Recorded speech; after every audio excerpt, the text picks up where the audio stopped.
Hello everyone, আজকে চলে এসেছি একটি নতুন রেসিপি নিয়ে। সেই রেসিপিটার নাম কি বলো তো? কাঁচকলার কোফতা রেসিপি। কাঁচকলার কোফতা রেসিপি তৈরি করতে খুব একটা বেশি উপকরণ লাগে না, ঘরে থাকা কিছু উপকরণ দিয়ে কিন্তু আমরা কাঁচকলার কোফতা রেসিপি তৈরি করে নেবো। চলো তাহলে শুরু করা যাক। প্রথমে কাঁচকলাগুলোকে আমি পিস পিস করে কেটে ভালো করে ধুয়ে জল দিয়ে সেদ্ধ করে নিয়েছি, আর দেখো খুব সুন্দর করে কিন্তু সেদ্ধ হয়ে গেছে। এবার কাঁচকলার চোচাগুলো আলাদা করে নেবো, কাঁচকলাগুলোকেও আলাদা করে নেব। নিয়ে ঘরে থাকা মটরের ডাল এবং চাল ভিজিয়ে রেখেছিলাম গতকাল রাতে, সেটা কিন্তু অনেকটাই ভিজে গিয়েছে। এখন কিন্তু আমি এটার একটা পেস্ট তৈরি করে নেবো কাঁচা পাকা লঙ্কা দিয়ে। এদিকে মশলার জন্য আদা, কাঁচা লঙ্কা, টমেটো ও 1 চামচ জিরের গুঁড়ো দিয়ে কিন্তু আমি একটা মশলা তৈরি করে নিলাম।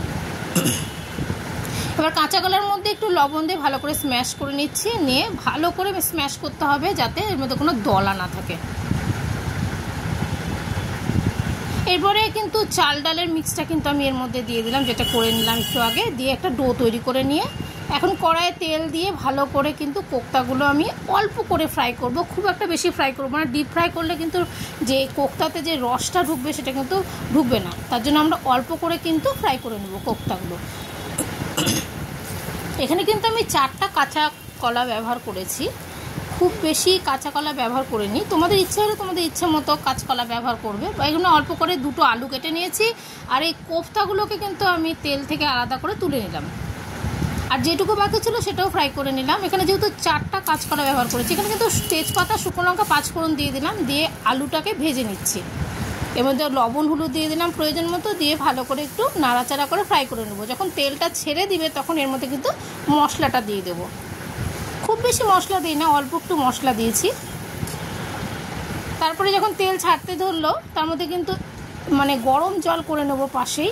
গরম জল ছাড়া কিন্তু ইউজ করা যাবে না, ফুটন্ত গরম জলের মশলার মধ্যে দিয়ে দেবো আলু আর মশলাটার মধ্যে। দিয়ে নাড়াচাড়া করে এটাকে ভালো করে একটু ঢেকে দেবো যাতে আলুগুলোও সেদ্ধ হয়ে যায়। এবার যখন জলটা ফুটে উঠেছে ওর মধ্যে কিন্তু আমি কোফতাগুলো দিয়ে দিলাম, দিয়ে ভালো করে নাড়াচাড়া করে নিচ্ছি। দেখো কি সুন্দর ফুটে উঠছে আর কোফতাগুলো ফুলে গিয়েছে। যেহেতু ডিপ ফ্রাই করা হয়নি, ডিপ ফ্রাই কখনোই করা যাবে না, হালকা ফ্রাই করে নিতে। এর মধ্যে একটু নামানোর আগে গরম মশলা, সুগার ফ্রি, এখানে তোমরা চিনিও দিতে পারো, একটু ঘি দিলাম। দিয়ে এটাকে নাড়াচাড়া করে